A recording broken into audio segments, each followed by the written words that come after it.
আজকের সন্ধ্যার কয়েকটি গুরুত্বপূর্ণ আঞ্চলিক খবরে আপনাদের সবাইকে স্বাগতম।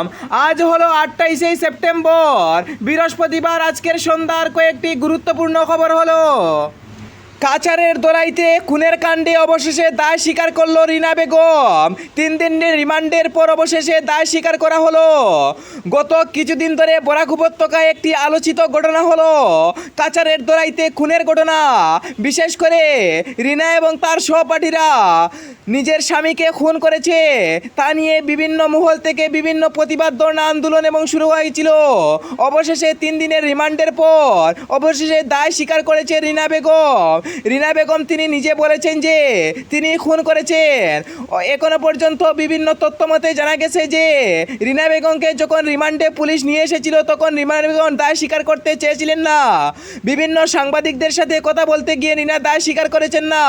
অবশেষে আগামীকাল রীনা দায় স্বীকার করেছেন তিনি নিজে খুন করেছেন। ভুল স্বীকারের কারণে অবশেষে ক্ষমা প্রার্থনা চাবেন না কী ধরনের দায়িত্ব দেওয়া হবে তা প্রশাসনের একটি নিরপেক্ষ তদন্তের নির্দেশ দেওয়া হয়েছে।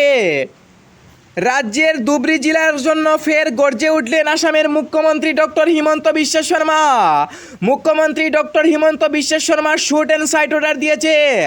তিনি বলেছেন যে যদি কেউ ধুবড়ীতে বিক্ষিপ্ত পরিস্থিতি করে তাহলে পুলিশ যদি ডাউট করে তাহলে সরাসরি গুলি করবে, এমনই ঘোষণা করেছেন মুখ্যমন্ত্রী ডক্টর হিমন্ত বিশ্ব শর্মা। মুখ্যমন্ত্রী ডক্টর হিমন্ত বিশ্ব শর্মা বকরি ঈদের আগে, বকরি ঈদের পর মন্দিরে গোমাংসের মাথা উদ্ধারকে কেন্দ্র করে তীব্র উত্তেজনা ছড়িয়ে পড়েছিল রাজ্যের ধুবড়ী জেলায়। তারপরে মুখ্যমন্ত্রী doctor Himanta Biswa Sarma shoot and site অর্থাৎ গুলি করার অধিকার দিয়েছিলেন। কোনো যদি মানুষ বিক্ষিপ্ত পরিস্থিতিতে ধরা পড়ে তাহলে শুট অ্যান্ড সাইট অর্থাৎ গুলি করার অধিকার দিয়েছিলেন। কিন্তু পূজার আগে এবং পরে যদি কেউ বিক্ষিপ্ত পরিস্থিতি করে তাহলে শুট অ্যান্ড সাইট অর্থাৎ গুলি করার অধিকার দিয়েছেন মুখ্যমন্ত্রী হিমন্ত। জমি কেনাবেচা নিয়ে হিমন্তের বড় ঘোষণা। ক্যাবিনেট মিটিংয়ে মুখ্যমন্ত্রীর বড় ঘোষণা। হিন্দুর মাটি মুসলমান মানুষে কিনতে পারবে না এবং মুসলমানের মাটি হিন্দু ধর্মের মানুষে কিনতে পারবে না। কোনো ধর্মের মানুষ নিজের ধর্মের সাথে বিক্রি করলে কোনো অভাব নেই। যদি অন্যান্য ধর্মের মানুষের সাথে বিক্রি করে থাকেন তাহলে করা ব্যবস্থা করা হবে, অর্থাৎ কিছু অসুবিধার সম্মুখীন হতে পারে। সেই অসুবিধার মধ্যে রয়েছে ডিস্ট্রিক্ট মিনিস্টার অর্থাৎ ডিসির সিগনেচার নিতে হবে।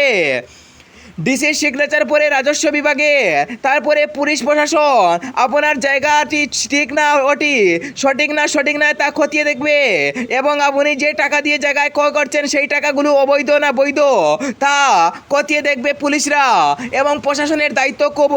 যদি প্রশাসন আপনার জায়গাটি বিক্রি করে না দেয় তাহলে বিক্রি করতে পারবেন না। সেই কারণে হিন্দু মাটি মুসলমানে ক্রয় করতে হলে সাবধান এবং মুসলমানের মাটি হিন্দু ক্রয় করলে সাবধান। তা নিয়ে মুখ্যমন্ত্রী এমন বিরাট বড় ঘোষণা করেছেন গতকাল ক্যাবিনেট মিটিংয়ে।